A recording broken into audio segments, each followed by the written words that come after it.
Reliance industries के तो record तोड़ नंबर्स आ गए हैं, लेकिन अब सीधे जीएसटी कॉन्क्लेव में आपको ले चलते हैं। जी बिजनेस की खास पेशकश।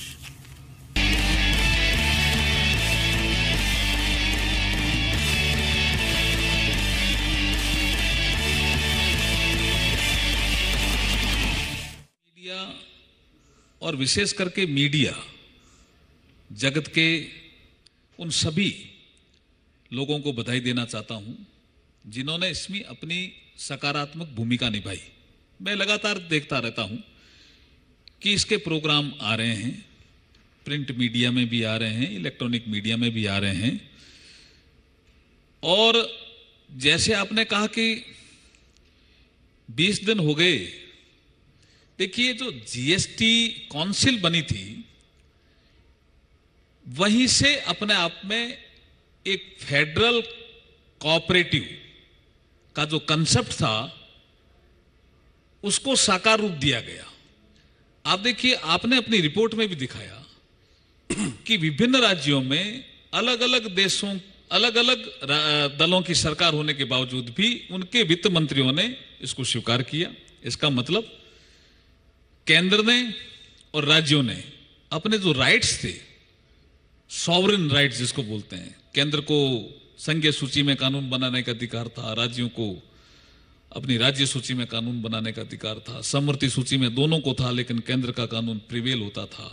इस तरह से ये जब कर लगाने का कानून बनाने का अधिकार था, कर लगाने का भी अधिकार था, तो ये अप्रत्यक्ष कर बहुत हो गए थे। ये मक्कड़ जाल बन गया था और इसमें जनता से भी आवाज आ रही थी इसमें सुधार होना चाहिए, और इसमें जितने इंडस्ट्री साइड से वहां से भी सुधार की आवाज आ रही थी। ये जो जीएसटी नेटवर्क एक कंसेप्ट आया, जैसे ही हमने कहना शुरू किया कि इसमें ह्यूमन इंटरफेस कम होगा, इंस्पेक्टर आज समाप्त होगा, करप्शन कम हो जाएगा, तो ये भाव लगातार जनता में गया। राज्यों की रेवेन्यू वाला विषय राज्यों की चिंता का विषय था। जब हमने कहा 2014-15 आपका बेस ईयर होगा, हर साल आप 14% ग्रोथ करके जो आप भरपाई सेंटर से ले सकते हैं, हम 5 साल तक आपको जो आपको नुकसान होगा उसकी भरपाई करेंगे। तो राज्यों को भी लगा कि ये बहुत अच्छा मॉडल है, और उसके बाद थोड़े बहुत करेक्शन करने के लिए भी जीएसटी काउंसिल ने तुरंत एक्शन लिए। और एक और आपको जानकारी देता हूं कि जैसे ही पता लगा कि कुछ करेक्शन करने की आवश्यकता है, फीडबैक लेने की आवश्यकता है, इंपैक्ट ऑफ जीएसटी अलग अलग ट्रेडर से, मैन्युफैक्चरिंग सेक्टर से, कंज्यूमर से, मीडिया से जानने की आवश्यकता है, तो 180 आईएएस अधिकारियों की एक टोली बनी, 30 मंत्रियों की एक टोली बनी। वो फील्ड में गए। मैं भी जयपुर, कोटा, उदयपुर तीनों जगह जाके आया हूं, और मैंने देखा है अलग अलग लोगों से बात करके कि जीएसटी लोगों ने अपना भी लिया है। मैंने मॉल में जाकर के बिल को भी देखा है। जहां जैसे मुझे कोटा गया तो उन्होंने कहा साहब ये नमकीन वाला बिल नहीं काट रहा है, तो मैं वहां भी गया, उसको समझा के आया, भाई अब ये काटना शुरू करिए। अगर आप अनरजिस्टर्ड हैं और 20 लाख से नीचे हैं तो अच्छी बात है, लेकिन जैसे ये कह रहे हैं 20 लाख से ज्यादा हैं तो धीरे धीरे काटना शुरू करिए, क्योंकि जीएसटी नेटवर्क अपना आप में इतना बड़ा नेटवर्क है। 320 करोड़ हम इनवॉइस जनरेट करेंगे, ये बड़ा नेटवर्क है। और मैंने कहा कहीं ना कहीं आप पकड़ में नहीं आए, इसलिए हम आपको समझाने आए। तो जो माननीय मोदी जी ने जो इसका प्लान किया वो अपने आप में अद्भुत था, और जो अरुण जेटली जी ने जीएसटी काउंसिल में मीटिंग करके राज्यों को समझाइश करके और जीएसटी के बारे में एक स्मूथ सिस्टम शुरू किया। 30 तारीख को भी हम लॉन्च कर रहे हैं, 30 को भी हम जीएसटी काउंसिल की मीटिंग करके सुधार कर रहे हैं। इस कारण से यह संभव हो पाया।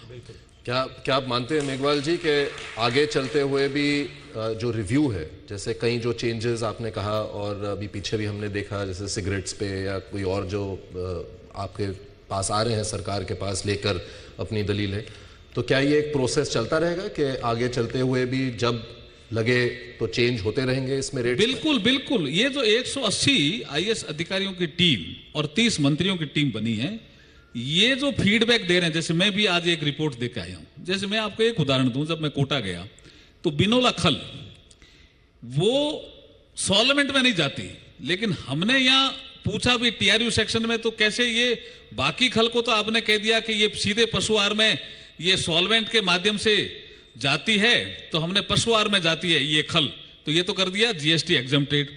और ये जो बिनोला की ऑयल केक है इसमें 5% लगा दिया। अभी क्यों लगाया कि ये भी सॉल्वेंट में जाती है। मैंने कहा ये सॉल्वेंट में नहीं जाती, ये जाती ही नहीं है।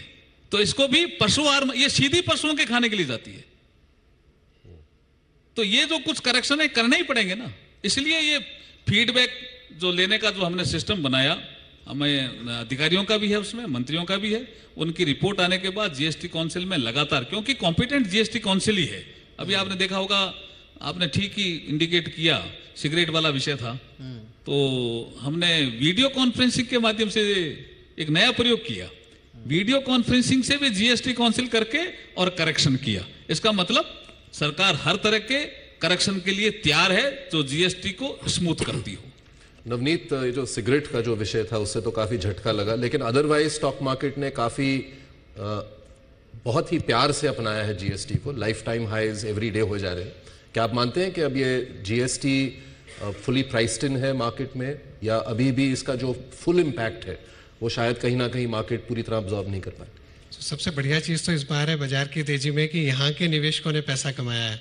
पिछले 2-3 वर्षों से करोड़ों निवेशकों ने म्यूचुअल फंड्स के जरिए पैसा लगाया, और आज जब तेजी आ रही है, पहले हमेशा हम ऐसा देखते थे कि फॉरेन इन्वेस्टर्स ही पैसा कमाते थे जब भारत में तेजी आती थी, तो एक अच्छी चीज़ हुई है। पर जैसा मंत्री महोदय ने कहा कि इंडिपेंडेंस के बाद का सबसे बड़ा रिफॉर्म है, और जीएसटी की तो आज हम चर्चा कर ही रहे हैं, पर आप किधर भी देख लीजिए, बैंकिंग क्षेत्र में बैंकरप्सी लॉ हो गया, या रियल एस्टेट में रियल एस्टेट रेगुलेटरी अथॉरिटी हो गया, या आधार बिल जिसकी वजह से डायरेक्ट बेनिफिट ट्रांसफ़र वगैरह संभव हो सकेगा, जो जनधन योजना हुई है उसकी वजह से आज कितने चेंजेस हो गए इकॉनमी में। I can just go on, FDI या सारे रिफॉर्म्स।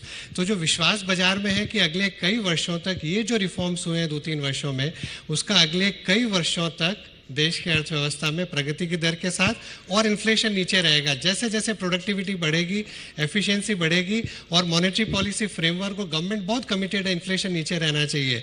तो अगर ब्याज की दरें भी नीचे रहती है तो एक एक्सटेंडेड पीरियड ऑफ साइकिल हो सकता है जहाँ 5-10-20 सालों तक ग्रोथ चलती रहे, इन्फ्लेशन कम रहे, तो हर एसेट क्लास के निवेशक के लिए बहुत अच्छा समय आ सकता है। तो क्या आप मानते हैं कि ये लाइफ टाइम हाई अभी और चलते रहेगा ऊपर के? हर तेजी बाजार में छोटे मोटे करेक्शंस आते रहते हैं। बाजार ऊपर गया है, कभी 5% नीचे भी आएगा, पर आई थिंक जो यहाँ के निवेशक हैं वो बहुत मैच्योरिटी दिखा रहे हैं कि वो सब पैसा लगा रहे हैं 5-10-20 साल के लिए।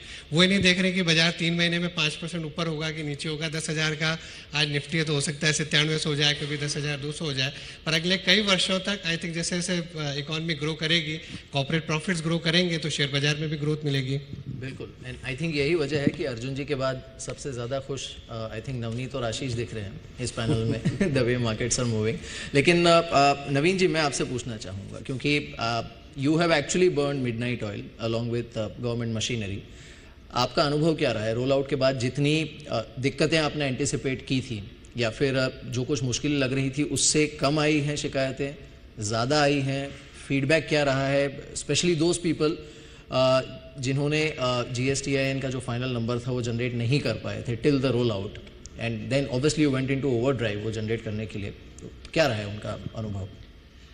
अनुभव हमारा बहुत अच्छा रहा है। देखिए, हम लोगों ने GST के लिए तैयारी 2015 से ही शुरू कर दी थी, जब हमने नवंबर में अपना IT पार्टनर चुना, और उस समय तो GST कहीं साइट में नहीं था, लेकिन हम उस समय empowered committee of states finance minister के पास गए और हमने कहा कि हमें काम शुरू करने की आप इजाज़त दे दीजिए, क्योंकि जब GST आएगा उस समय सॉफ्टवेयर और हार्डवेयर की जो आवश्यकता होगी उस समय हम तुरंत नहीं बना पाएंगे, हमें उसकी तैयारी पहले से करनी है। तो हमें उसकी अनुमति मिली और हमने काम शुरू कर दिया, और हमने नवंबर 2016 में अपना पोर्टल लॉन्च कर दिया था। उस समय भी GST नहीं था, क्योंकि वो हमने शुरू इसलिए किया कि GST के लॉन्च करने के लिए 2 प्री रिक्विजिट्स थे। एक था migration of existing tax payers, और दूसरा था registration of new tax payers. तो we have accomplished both until now. Out of 80 lakhs existing taxpayers of erstwhile VAT, service tax, central excise, 70 lakhs have already migrated. Okay. And I must also congratulate the Indian business that they have welcomed the GST with open arms. You will not believe it. In last 25 days, 8 lakh new people have registered themselves for GST. Our estimation was that in a year, 5% growth will be there. On a base of 80 lakhs, that translates to 4 lakhs. Right. Now we have 8 lakhs registration already, and it's not slowing down. 50,000 प्रतिदिन नए registration हो रहे हैं। तो जहाँ तक हमारे system का सवाल है, इसमें कोई कठिनाई नहीं, बहुत स्मूथली चल रहा है। हाँ, कुछ जो इंडिविजुअल यूज़र्स हैं उनकी समस्याएं आती हैं, पर्टिकुलरली जैसे कि डीएससी को यूज़ करने के बारे में समस्याएं आती हैं। कुछ लोग शिकायत करते हैं कि मैं लॉगिन करने में कठिनाई हो रही है, तो इसके लिए हमने एक हेल्प डेस्क बना रखा है और आप उसके पास जाएं, वो they guide you through the process. और एक बात मैं सभी लोगों को कहना चाहूँगा जो भी हमारे पोर्टल पर आएँ, हमने अपने पोर्टल पर ट्यूटोरियल वीडियोज़ रखे हैं, यूज़र गाइड रखा है, कृपया उसको ज़रूर पढ़ें। इसके पहले कि आप उस पर काम करना शुरू करें, उसे पढ़ें, तभी आपको कोई कठिनाई नहीं होगी।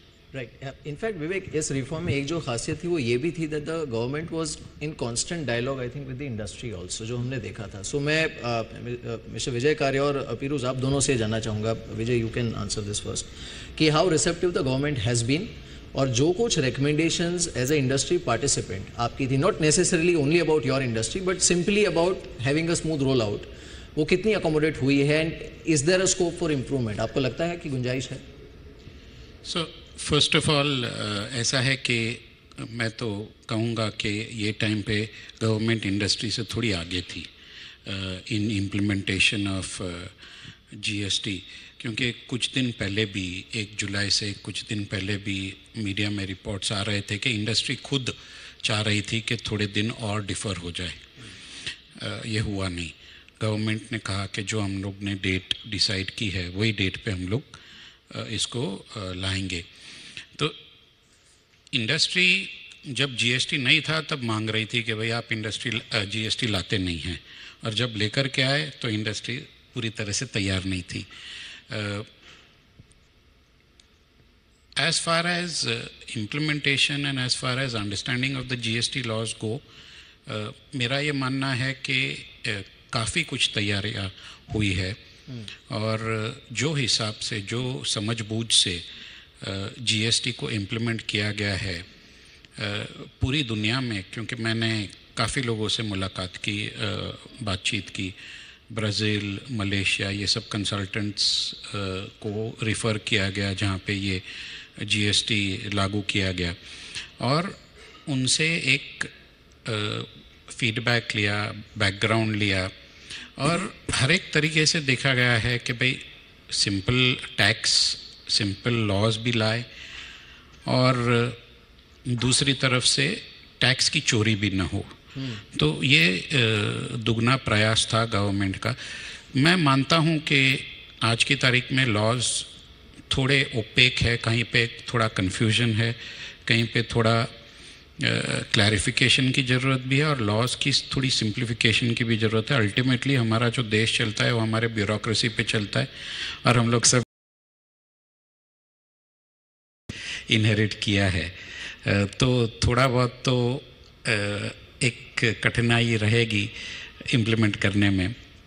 बट जाते जाते अगर गवर्नमेंट ये कमिटेड है कि भाई, जैसे कि प्राइम मिनिस्टर जी ने कहा है कि गुड एंड सिंपल टैक्स, तो अगर ये जो आज की तारीख में कॉम्प्लिकेटेड रूल्स है, अलग अलग स्टेट्स में रजिस्ट्रेशन करने की, आप थोड़ी भी सर्विस प्रोवाइड करते हैं तो आपको स्टेट में रजिस्टर होना पड़ेगा, ये सब अगर लॉ सिंप्लीफाई कर दे हुए, क्योंकि अगर हम लोग 1 नेशन 1 टैक्स बोल रहे हैं तो we should really look for 1 nation 1 tax. Why should a person get registered in 15 different places?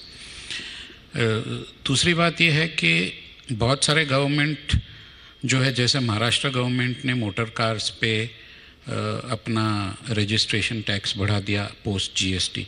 No, that is unfair. Right. इस पर अर्जुन जी आप क्या कहना चाहेंगे? ये is there a scope for course correction इसमें? देखिए, जो महाराष्ट्र सरकार की बात की, और ऐसा ही विषय तमिलनाडु में भी आया था फिल्म को लेकर के, और दोनों के हम टच में हैं। देखिए, ये बात सही है कि राज्यों ने अपने अधिकार जीएसटी काउंसिल में पूल किए हैं, और हम उनको कह रहे हैं कि एक देश एक टैक्स, इस भावना से ही आपको आगे चलना है। तो जो इस तरह की चीजें आ रही है उसमें भी जीएसटी काउंसिल निश्चित रूप से चर्चा करके, और हम एक देश एक टैक्स की ओर ही बढ़ेंगे। और जो आपने कुछ करेक्शन की बात की है, ये निरंतर हम करेक्शन, जैसे आपने ठीक कहा कि हमने हर इंडस्ट्री ग्रुप से बात की, चाहे आप CII हो, PSD चैम्बर ऑफ कॉमर्स हो, एसोचैम हो, लोकल इंडस्ट्री ग्रुप हो, हमारे जो तीनों टेक्निकल इंस्टीट्यूट है, चार्टेड अकाउंटेंट की, कॉस्ट अकाउंटेंट की और कंपनी सेक्रेटरी की हो, सबसे हमने चर्चा की है। हमने बहुत ज्यादा इनपुट लिया है इन चीजों का, और जहां जहां करेक्शन की जरूरत है हमने की है। ये जो छोटी मोटी चीजें आ रही है इनको दूर करेंगे, निश्चित रूप से दूर करेंगे। मिस्टर अय्यर, आप क्योंकि सप्लाई चेन के साथ काफ़ी डील करते हैं, क्या दिक्कतें आ रही हैं, अगर आ रही हैं, और क्या इश्यूज हैं? दिक्कतों की बजाय इश्यूज क्या हैं जो आपके जो सप्लायर्स हैं जो आप तक पहुंचा? तो इश्यूज की बात कहने के पहले मैं 2-3 चीज़ें कहना चाहूँगा GST के बारे में। मेरा ये मानना है कि GST एक फिस्कल रिफॉर्म ही नहीं है, यह व्यापार करने का एक नया तरीका है। और जो गवर्नमेंट की स्ट्रैटेजी है, ग्रोथ स्ट्रैटेजी है, उसका ये बहुत ही इम्पॉर्टेंट पिलर है। क्योंकि अगर आप देखें कि ग्रोथ तब होगा जब फॉर्मल इकॉनमी बढ़ेगी और पैरेलल इकॉनमी बिल्कुल बंद होगी या कम होगी। That is a very conservative estimate that they gave. So I think because people were a little bit wary of putting in a figure, I said we put in a figure. As far as issues go, as long as there will be issues, government जहाँ तक सुनने की राज़ी है, GSTN council सुनने के राज़ी हैं और वो लोग इम्प्लीमेंट कर रहे हैं, तो ये तो डिफ़िकल्टीज़ आएगी। मैं ये समझता हूँ कि अल्टीमेटली ये जो 5 रेट ऑफ टैक्सेस हमने किए हैं उसको अबॉलिश करके ultimately we will have to move to 1 rate of tax which is there the world over, and the sooner we come to that the better it is, or maximum come to 2 rates of taxes. I would also say कि जो आपने cigarette की बात कही, with due respect, ये 20 दिन में तो रेक्टिफिकेशन होना नहीं चाहिए था। अगर ये 20 दिन में रेक्टिफिकेशन होता है तो कहीं ना कहीं ये थोड़े एक लैक ऑफ प्रिपरेशन के बारे में आ जाता है। तो I think government should also try to avoid these kind of knee-jerk reactions, give it time to settle down. Losses होंगे, शायद प्रॉफिट्स भी होंगे, आज की तारीख में किसी को मालूम नहीं है क्या होगा, बट जो रजिस्ट्रेशन फिगर्स है उसको बढ़ाने के लिए, क्योंकि आप ये समझिए कि लोग आ क्यों नहीं रहे रजिस्ट्रेशन के लिए, क्योंकि डर रहे हैं। डर क्यों रहे हैं? क्योंकि उनके मन में एक है कि मेरे को कंप्यूटर चाहिए, मेरे को अपलोड करना पड़ेगा ये रिटर्न।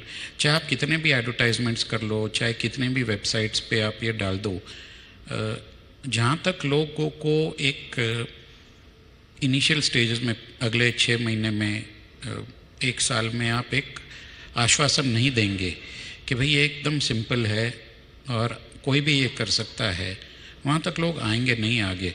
आज की तारीख में भी मैं आपको दावे के साथ कह सकता हूँ कि बहुत सारे बड़े सिटीज़ है जहाँ पे बहुत ट्रांजैक्शंस हो रहे हैं जून की डेट में, और एक डिफरेंशियल बना है कि भाई आप ये प्रोडक्ट लेंगे, आज की तारीख में लेंगे तो उसका 20% हायर प्राइस, जून की डेट में लेंगे तो 20% कम प्राइस।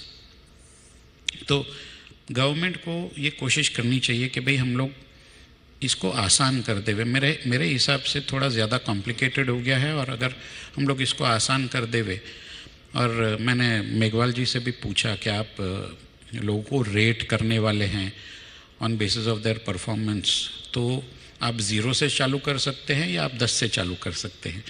आपको भरोसा आम जनता पे है, आम ट्रेडर्स पे है, मैन्युफैक्चरर्स पे है कि आपको भरोसा नहीं है, आप 0 से चालू करेंगे, यानी कि आपको भरोसा नहीं है, आप 10 से चालू करके जो कोई भी बेईमान है उनको आप डाउनग्रेड कर लीजिए रैपिडली, तो एक दूसरी बात है। तो अगर गवर्नमेंट ये सब सोच समझ करके जल्दी से इम्प्लीमेंट कर देंगे तो आई थिंक देश के लिए तो उतना ही फ़ायदा होगा। ऑलराइट, आई थिंक ऑडियंस के पास भी काफ़ी सवाल होंगे अर्जुन जी, तो हम कुछ सवाल लेना चाहेंगे यहाँ पर। Can we have mic in the front please? यहाँ पे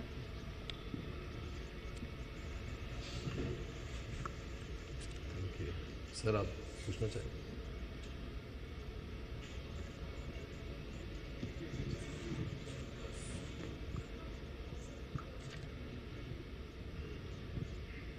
मेरा नाम सुभाष गोयल है, मैं टूरिज़्म इंडस्ट्री को रिप्रेजेंट करता हूँ। पहले तो यूनिफिकेशन ऑफ कंट्री के लिए ये बहुत अच्छा स्टेप है, जैसे यूरोपियन यूनियन जब हुई और जीएसटी इम्प्लीमेंट हुआ, बहुत अच्छा है। पर मेरे हिसाब से जो प्राइम मिनिस्टर की विज़न है वो है job creation and poverty eradication. और 3 साल हो गए हैं, हमें कितने एडिशनल जॉब्स क्रिएट करने हैं। तो इंडस्ट्री जो है, गुड्स की इंडस्ट्री कंप्यूटराइज हो गई है, मैकेनाइज हो गई है, वहाँ जॉब्स एडिशनल नहीं क्रिएट हो रहे। जो लार्जेस्ट लेबर इंटेंसिव इंडस्ट्री है वो टूरिज्म है, because 1 out of every 9 jobs in the next 20 years which are going to be created will be in this industry, being labor intensive and with a multiplier effect it has on the economy. अब ये goods and services tax है। Goods को foreign exchange earning पे आपने exempt कर दिया, export of goods को, but export of services को आपने एग्जाम्प्ट नहीं करा, क्योंकि सर्विसेज जॉब क्रिएट करेंगी। अब हो क्या रहा है कि हमारी जो होटल इंडस्ट्री है और हमारी टूरिज़्म इंडस्ट्री है, वो थाईलैंड, मलेशिया, सिंगापुर, जहाँ एक टैक्स है और 5% में सिर्फ वैल्यू एडिशन पे है, वो हमारे से ज़्यादा कॉम्पिटिटिव हो गई। इसलिए फॉरेन एक्सचेंज अर्निंग जो इनबाउंड टूरिज़्म से है $21 बिलियन कितना, उससे डबल, कोई $40 बिलियन के करीब हम खर्च कर रहे हैं इन आउटबाउंड टूरिज़्म। अच्छा, आउटबाउंड टूरिज़्म पे भी आपने टैक्स लगा दिया, जीएसटी, कि जो बाहर आदमी जा रहा है वो भी टैक्स दे। 2 services are being provided abroad, तो जो अब्रॉड सर्विसेज हैं उस पर भी टैक्स है टूरिज़्म में।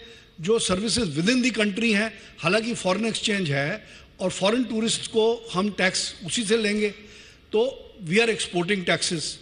तो ये एक हम सोच रहे थे जो सर्विस टैक्स में डिलेमा था वो जीएसटी में क्लियर हो जाएगा। और हमने बहुत रिप्रेजेंटेशंस दी, फाइनेंस मिनिस्ट्री में भी दी, जीएसटी काउंसिल को भी दी, पर अभी तक इसकी इम्प्लीमेंटेशन नहीं हुई। इम्प्लीमेंटेशन नहीं हो रही तो इसका मतलब जॉब्स कैसे क्रिएट होंगे? आप जीडीपी जितना मर्जी कर लीजिए, जब तक जॉब्स नहीं क्रिएट होंगे कुछ नहीं। मेघवाल जी आप कहना चाहेंगे कुछ? एक साथ ले लें, 2-3 और ले लें एक साथ ही, चलिए। ऑलराइट, 2 सवाल और ले लेते हैं।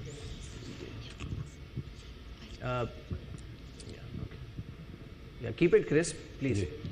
मेरा सवाल माननीय मंत्री जी को सिर्फ ध्यान आकर्षित करने के लिए है कि ये रिवर्स चार्ज मैकेनिज़्म की जो आपने माननीय मंत्री जी बात की, इससे जो इनफॉर्मल सेक्टर है, पर्टिकुलरली माइक्रो सेक्टर, जिसमें लगभग 90% छोटी इकाइयां हैं, उनको तकलीफ़ हो रही है। उनका ये कहना है कि अनरजिस्टर्ड होने की वजह से, क्योंकि वो 20 लाख के अंदर आते हैं, उनसे रजिस्टर्ड इकाइयां परचेज़ ही नहीं करेंगी, क्योंकि रजिस्टर्ड इकाइयां अगर उनसे परचेज़ करती हैं तो उनको आरसीएम के अंतर्गत टैक्स पहले पे करना पड़ेगा, फिर वो इनपुट क्रेडिट रिसीव कर सकते हैं।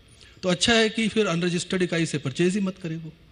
तो इससे इनको ये एक तकलीफ़ ये है। दूसरी बात, 75 लाख रुपए तक जो कॉम्पोजिशन स्कीम है, उसमें भी ऑफलाइन रिटर्न फाइल करने की कोई फैसिलिटी नहीं होने से उनको टैक्स एक्सपर्ट्स और चार्टर्ड अकाउंटेंट्स फर्म्स के पास ही जाना पड़ेगा। हालांकि उनका टैक्स रेट बहुत ही सिंपल है, 1%, 2% और 5%, पर उनको टैक्स रिटर्न फाइल करने के लिए ऑनलाइन की सुविधा ना होने से उनको ये तकलीफ होगी कि उनको वो एनुअल फीस देनी पड़ेगी। तो इसकी तरफ भी अगर माननीय मंत्री जी कोई करेक्शन हो सकता हो, क्योंकि छोटे व्यापारियों और छोटे इकाइयों को ये फैसिलिटी देने की अगर सुविधा दी जा सके तो बहुत अच्छा रहेगा। आप पूछना चाहते हैं? हाँ, क्विकली। इन रिवर्स चार्ज मैकेनिज्म, सर मेरा एक सजेशन है कि आप बोल रहे हैं कि रिवर्स चार्ज मैकेनिज्म में लोगों को पैसे देने पड़ेंगे, कैश देना पड़ेगा, तो जो बड़ा व्यापारी है क्यों ना वो अपना क्रेडिट इस्तेमाल करे rather than making cash payment of reverse charge mechanism. यानी हम क्यों बोल रहे हैं कि आप पहले पैसे भरो, आप अपने पास क्रेडिट पड़ा है खाते में, आप वो यूज़ करो रिवर्स चार्ज के लिए। सर मेरा नाम विजय सरदाना है। मेरे 2 छोटे सवाल हैं कृषि से संबंधित।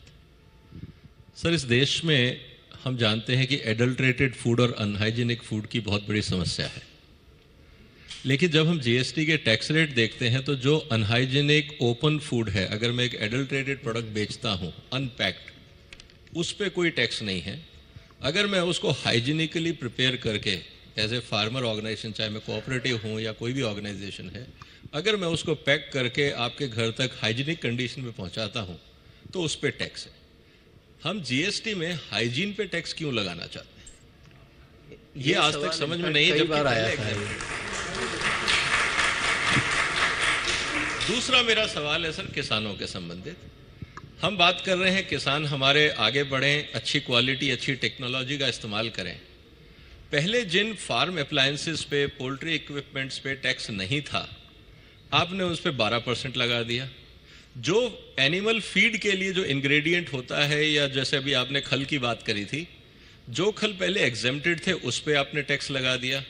और जो माल वो किसान मंडी में व्यापारियों को बेचता है, आड़तियों को बेचता है, वो टैक्स फ्री है, तो वो रिबेट भी नहीं ले सकता। और उसके लिए पूरा एक सिस्टम ऐसा हो गया कि किसान तो टैक्स दिए जा रहा है, लेकिन उसको वापस इनपुट क्रेडिट लेने का कोई सुविधा नहीं है, कोई साधन नहीं है।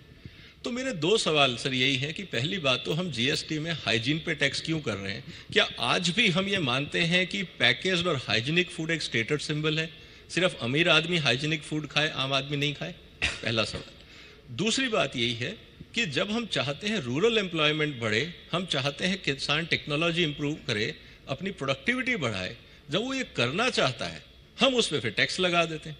तो मुझे लगता है ये दो बहुत सीरियस मुद्दे हैं जिस पे हमें देखना पड़ेगा। धन्यवाद सर। शुरू करेंगे जी, आप सब। मैं थोड़ा इसमें रिएक्शन एक दे दूं। सबसे पहले तो कंपोजिशन स्कीम के बारे में आपको बता देता हूं।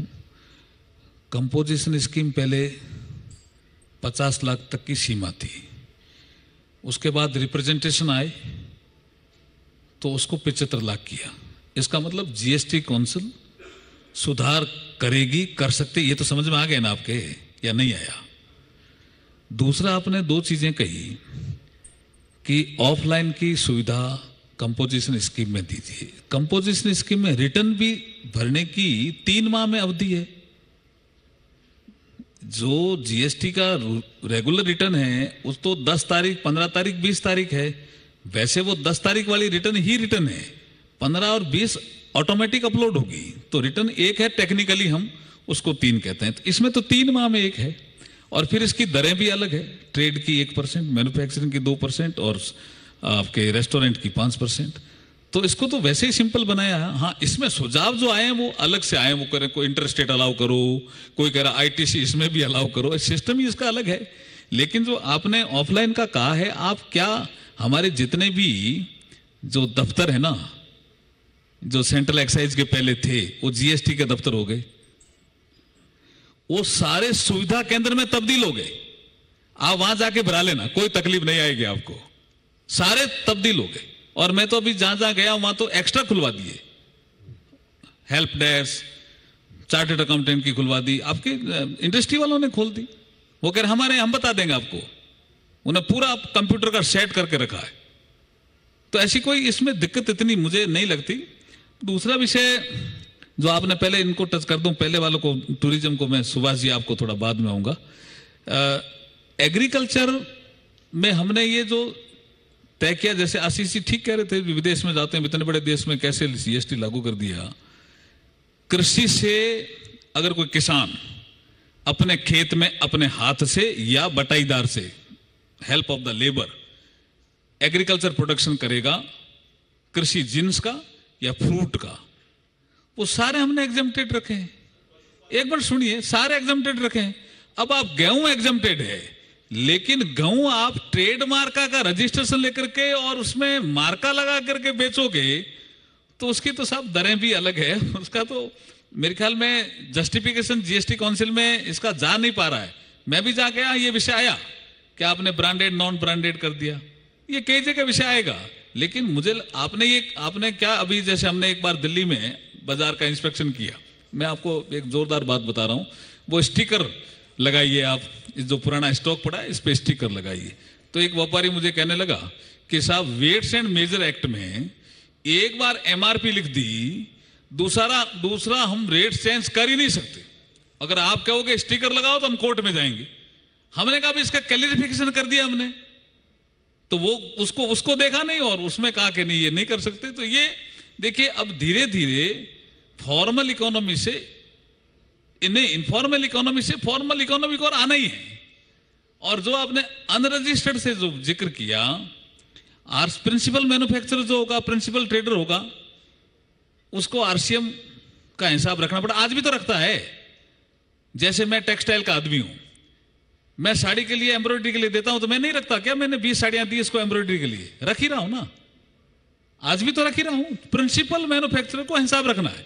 और जो अनरजिस्टर्ड है, जिनसे माल ले नहीं रहे, ये कुछ लोगों ने कई सेक्टर में कहा हमें, लेकिन हमने इंक्वायरी कराई, ऐसा इंपैक्ट उसका नहीं है। जैसे पापड़ में कहा कि पापड़ को तो आपने एग्जाम्प्ट कर दिया, लेकिन जो पापड़ बटने वाला है लोई लेकर, वो अनरजिस्टर्ड है, उसको आपने कहा कि वो पापड़ वाला मानता नहीं। लेकिन कई जगह सूचनाएं आई है, हम उसका अध्ययन करा रहे हैं। जहां हमें लगेगा जीएसटी काउंसिल में हम ले जाएंगे। जॉब क्रिएशन, बिल्कुल सुभाष जी आपने ठीक कहा, हमारी सरकार का एक बड़ा एजेंडा है। हम चाहते हैं कि जॉब क्रिएट हो। और ऐसा आपने देखा होगा मुद्रा लोन में 7 करोड़ 28 लाख लोगों को हम मुद्रा लोन दे चुके हैं। तो ये जॉब क्रिएशन वाले विषय की तरफ चल रहे हैं। जो आपने बताया टूरिज्म सेक्टर, ये भी इंपॉर्टेंट सेक्टर है। सारे विषय जो आपने प्रतिवेदन दिए आए हुए हमारे पास, एक्सपोर्ट इंपोर्ट, बाहर जो टूरिस्ट जाता है, अंदर जो आता है, उस पर क्यों लगाया, उस पर नहीं लिखा। होटल पे भी आए हुए 1000 रुपये क्या कर दिया, रेस्टोरेंट पे भी आए हुए एसी नॉन एसी क्या कर, सारे जीएसटी काउंसिल इस पर डिस्कस करेगी। आप डोंट वरी, जो देश हित में होगा वो निर्णय किया जाएगा। बिल्कुल। सो आई थिंक ये काफ़ी फ्रूटफुल डिस्कशन रहा है। हम आगे भी और सवाल जवाब का सिलसिला जारी रखेंगे। फिलहाल हमारे अगले अतिथि भी आ चुके हैं और साथ ही यहाँ पर जो हमारे मेहमान हैं उन सबको भी अब सुनना है कि आगे और जो मंत्री आ रहे हैं उनकी राय क्या है। तो मैं आप सभी का शुक्रिया अदा करना चाहूँगा। अर्जुन जी आपका भी शुक्रिया और आप सभी का शुक्रिया। हम एक बार फिर से जो हमारी जीएसटी कैंपेन थी उसकी एक झलक आपको दिखाएंगे और उसके बाद श्री हसमुख अदिया हमें यहाँ स्टेज पर ज्वाइन करेंगे। उनसे हम बातचीत करेंगे और आपके सवालों के जवाब भी देंगे। Thank you.